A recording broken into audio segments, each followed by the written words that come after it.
Hello friends बरायबाय mybodotec चेनेलनि गेजेरजों नोंथांमोनखौ बयखौबो आसा खालामो नोंथांमोना बयबो मोजाङैनो दङ।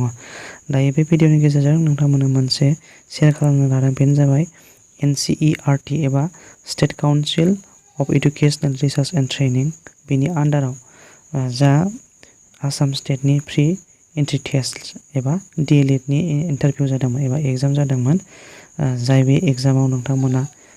पार्टिसिपेट खालामदोंमोन एबा नोंथांमोना एग्जामाव लिरदोंमोन नोंथांमोननि थाखाय रिजाल्टआ दिनै होबाय एबा 2024 बेहाय नाय नोंथांमोना 24 सेप्टेम्बर खालि बेनि रिजाल्टखौ डिक्लेयार खालामदों 12थायाव नङा होमबा दायो नोंथांमोना बेनि रिजाल्टखौ नायनो हागोन डिस्ट्रिक्ट वाइसआव नोंथांमोना नायनो गाहायाव नोंथांमोननि एग्जामा जादोंमोन मा होनो बेवहाय नाय 10 सेप्टेम्बर ना सानडे खालि 2023 बे बोसोरनिनो बेहाय 10 सेप्टेम्बर खालि जादोंमोन जाय नोंथांमोना प्रि एन्ट्रि मा होनना बुंदों पेड एग्जाम आरोना D.El.Ed नि थाखाय नोंथांमोननि थाखाय बे रिजाल्टआ डिक्लेयार जाबाय आरोना दिनै 24 सेप्टेम्बर खालि दायो नोंथांमोना नायदो बे इन्टारभिउआ जादोंमोन नोंथांमोना रिटेन टेस्ट हिसाबै डिक्लेयार खालामदों दिनै 24 तारिख 12थासो सानजौफुनि समाव आरोना दायो नोंथांमोना डिस्ट्रिक्ट वाइज लिस्ट बेनि मेरिट लिस्टफोरखौ जों बेहाय मोननो हायो मा डिस्ट्रिक्ट बरपेटा बङाइगाव काछार दरं धेमाजि धुबुरी बेहाय फारि फारि नोंथांमोनहा डिस्ट्रिक्ट वाइजआव बेहाय क्लिक खालामनानै नोंथांमोननि मेरिट लिस्टखौ नायनो हागोन आरोना जोङो नायदो गाहायाव जों मा नुनो मोनो बेहाय मा डिस्ट्रिक्ट दं बेखौबो चेक खालामनो हागोन गासैबो नोंथांमोना डिमा हासाव गलाघाट हाइलाकान्दि जरहाट कामरुप कार्बि आंलं लखिमपुर बेहाय दं गासैबो नाथाय जोङो चिरांखौ नुनो मोनाखै दायो गाहायाव थांदो जोङो चेक खालामनो हायो बेनि रिजाल्टखौ जोङो दायो बेयो जाहैबाय आसाम केरियार मोनसे वेबसाइटनि सिङाव दे जोङो बेनि रिजाल्टखौ बाहाय डिटेल्सफोरखौ नायनो हायो D.El.Ed रिजाल्ट बेनिफ्राय SCERT एडमिसन शिडिउल जों बेहाय बेखौ नायनोबा बाव चेक खालामदों जों दायो D.El.Ed नि रिजाल्ट एबा बेनि मेरिट लिस्टखौ बेनि डिस्ट्रिक्ट वाइज जों बेखौ चेक खालामनानै नायनो बेयाव क्लिक खालामबाय जों बेबादि इन्टारफेस मोनबाय अब्ला जोङो बेहाय डाउनलड खालामनानै गावबागाव डिस्ट्रिक्टनिखौ नोंथांमोना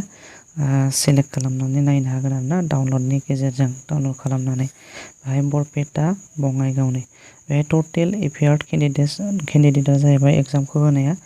1980 आरोना बेनिफ्राय टटेल प्रेजेन्टआ जादोंमोन 1768 बेनिफ्राय बे एबसेन्ट जाहैबाय अब्ला जों बेहाय डाउनलड खालामनानै नायनो हायो बेनि रिजाल्टखौ एबा मेरिटखौ बेहाय धेमाजि धुबुरी डिब्रुगड़ दङ बेहाय नायदो नोंथांमोना बङाइगावआव बेसेबां एपियार खालामदोंमोन टटेल 1032 बेनिफ्राय प्रेजेन्ट जादोंमोन 916 बेहाय एबसेन्ट दं गोबांनो बेहायबो बेनिफ्राय काछाराव 1168 दरंआव 2756 बेनिफ्राय एटेन्ड जादोंमोन बेखिनियाल' आरोना जोङो गाहायाव फैबावदो क'क्राझारनि जों नायनि क'क्राझारनिया बेसेबां थांदों बेहाय एपियार टटेल 1200 बेनिफ्राय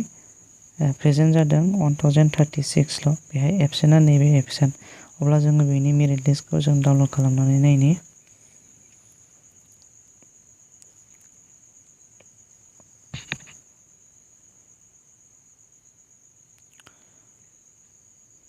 जोङो बेहाय नुनो मोनबाय नैबेनि मेरिट लिस्टखौ आरोना बेनि रिजाल्टखौ अब्ला जोङो दायो नुनो मोनबाय नायदो जों गोजौआव नायदो बेहायबो नुनो मोनदों नायदो state council of educational research and training बेनि आन्डाराव रिजाल्ट प्रि एन्ट्रि टेस्ट आरोना 2023 देग्लायनि नालाय बेवहाय फादार्सनि नेम ओमफ्राय केन्डिडेट जाय बिथांमोना पास जादोंमोन बिथांमोननि बेनिफ्राय रेभिनिउखौ राननानै होनाय जादों आरोना एग्जाम भेन्यु एग्जामनि मुंखौ बेहायबो जों नुनो मोनदों बबाव होदोंमोन बेनिफ्राय बिथांमोननि मार्कसआ नैबे जाहैबाय पेड मार्कस बे मेरिट नोंथांमोननि मेरिटखौ बेहाय नायदो बासिनानै जोङो बर' सुबुं साबैसे दं माबादि दं जों बेखौ चेक खालामनि दे बेवहाय केन्डिडेट्स नेम हिसाबै मा खालामदों जों बेहाय थोंजोङै टाइप खालामनानैबो मानसिनि नामखौ बाव टाइप खालामनानै आरोना जों सार्च खालामनो हायो बेबायदि नोंथांमोना थाब मोननो थाखाय बेबायदि टाइप खालामनो हागोन आरोना जोङो बर' सुबुं नागिरनि दे बेहाय बर' सुबुं नागिरोबा जों मा नुनो मोनो मोननो हागोन ना हाया बेहाय रितुमनि सासे नुनो मोनदों बेनिफ्राय सौरभ बर्मनसो नुबाय नङा होमबा जों बोख्लायनानै नायबावनि जों साबैसे मोनो एसे नायनि रितुमनिनिफ्राय सोर दङ बसुमतारी नार्जारि सासे नुबावबाय आं नैबेहाय नार्जारि मनालिसा नार्जारि बेयो फिमेल खोमा आरोना बेनिफ्राय मेरिट सेन बसुमतारी बेनिफ्राय दैमारि नुबाय आं माइकेल दैमारि नेरसोन नार्जारि बेनिफ्राय डलि बसुमतारी बेनिफ्राय धनि ब्रह्म ओमफ्राय मोसाहारि सासे नुदों जेबियार मोसाहारि गिदिस ब्रह्म बेनिफ्राय पिगेल्स ब्रह्म बेनिफ्राय बे घनक नार्जारि बेनिफ्राय ब्रह्म सासे नुबावदों करिश्मा ब्रह्म सानसोरां बसुमतारी बेनिफ्राय जों नायबावनो बिथांमोननि माखासे मार्कखौ नायदो आरोना सानसोरां बसुमतारी बियो 30 नाम्बाराव ना बेनिफ्राय ओरैजाय फैयोबा मा होनदों बेसेबां बियो 52 नङा होमबा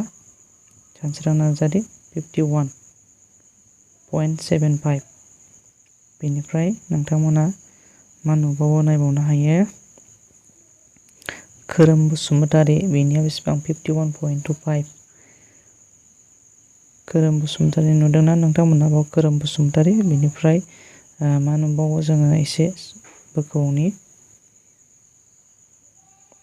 रोदोमसार नार्जारि भिडिअआ गोबाव जागोन एबा गोलाव जागोन लोगोफोर बेनि थाखायनो भिडिअखौ बेखिनियावनो फोजोबनाय जासिगोन नोंथांमोना चेक खालामाखैबा चेक खालामनानै लादो आरो शेयार खालामदो भिडिअखौ मोजां मोनोबा साबस्क्राइब खालाम लाइक खालाम आरो नोंथांमोना शेयार खालाम जाहाथे बयबो मिथिनो हायो।